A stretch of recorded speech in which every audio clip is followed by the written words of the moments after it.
Florida homeowners will lose their insurance because of this. How do I know? I just got this letter saying my policy could be canceled in 3 months. This isn't just a problem for the real estate market. This is a huge deal for anyone living in Florida. Not only have insurance companies been denying claims left and right for hurricane victims, now they're telling us, "We Dawn, we're canceling your policy and you're on your own." So I wanted to know, how did this nightmare even start? Here's what I found. Back in 1992, Hurricane Andrew hit Florida and surrounding states, and it caused $26.5 billion in damages and 65 people lost their lives. Now that led to insurance companies going bankrupt and a lot of them leaving the state of Florida. So Citizens Property Insurance Corporation was created in 2002. That's a state-backed insurer for homeowners that are unable to find private coverage. So problem solved, right? Wrong. Back in 2019, the average annual insurance premium was $2,000. Not bad, but fast forward to 2024, and the average annual premium today in Florida is $10,996 a year. That's the absolute highest in the country compared to the national average of $1,700. Now, since 2017, 11 insurance companies have just gone out of business, and others have just stopped insuring Florida altogether due to the high risks associated with hurricanes. Now, we just got hit with 2 major hurricanes, Helene and Milton, and they caused all kinds of damage, leading to a surge in claims. And reports indicate that Citizens Insurance has denied claims by a lot of these people impacted by these hurricane storms. They're trying to transfer the responsibility onto FEMA, and we all know how FEMA is handling this situation. There's also city permitting delays that are slowing down repair work, and these permits are taking weeks, sometimes months, instead of a 24-hour turnaround. So people are still in a bad way down here in Florida, and you would think that the insurance you pay every year would be the one thing you can count on.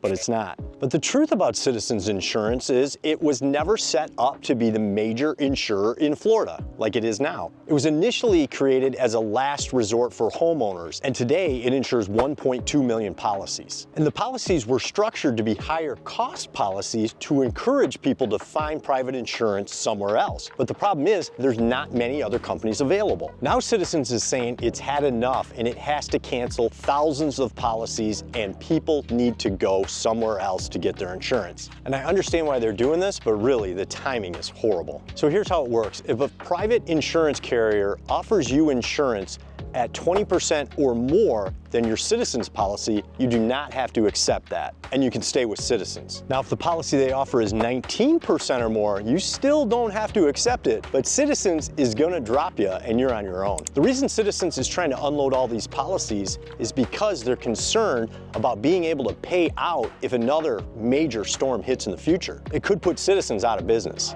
One of the major reasons this is such a big deal today is because of inflation. With the rising cost of labor and materials and the value of homes skyrocketing, a $200,000 policy 10 years ago could now be a $1.4 million policy today. Florida also accounts for 80% of the nation's insurance lawsuits, driving up cost. And insurers cite financial strain from frequent storms and high claims. Insurance companies want to collect money and not pay out claims. That's the goal. In the insurance business, there's a term for it. It's called winning. So here's 3 things that Florida is doing right now to try and fix this issue. Number 1, Florida lawmakers have passed reforms to reduce lawsuits and fraud. Number 2, Governor DeSantis and the Florida legislature are calling for changes, but there are no quick fixes. Number 3, they're focusing on stabilizing Citizens and attracting more insurers to the state of Florida. And it's happening.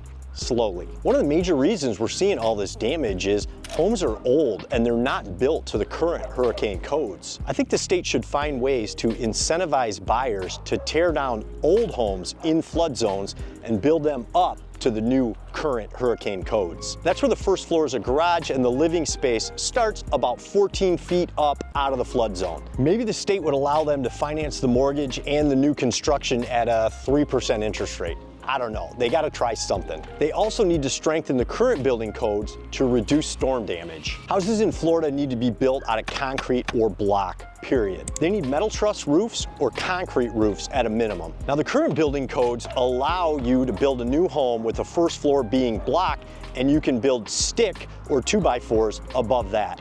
I don't think that's a great idea, and I'd love to see that changed as well. I think the whole structure should be built out of block or concrete. If a builder's building to the current hurricane building codes, they're really only building to the minimal amounts. Attracting more insurance companies to increase competition is a great idea, and it's nice to see that that's actually starting to take shape. The cities also need to speed up the permitting process to allow homeowners to rebuild faster. Government moves at a snail's pace compared to private companies. So local mayors need to get on their building departments to get these permits through faster and help these people out. So why is this such a big deal? Insurance premiums are going through the roof and claims are getting denied left and right. Homeowners are getting stuck in a tough spot, and it's putting Florida real estate on shaky ground. Houses are piling up on the market and nobody's buying because they're scared of what might be coming next. If this keeps up, it's a race to the bottom and our home values could tank. But here's why I'm not freaking out about it. This is still Florida, and it's real estate in paradise, and investors know it. They're waiting to scoop up properties at a discount. Out-of-state buyers and big companies like Blackstone are already making moves, and they're buying up houses in Florida. Blackstone, for example, has plans to buy 15,000 homes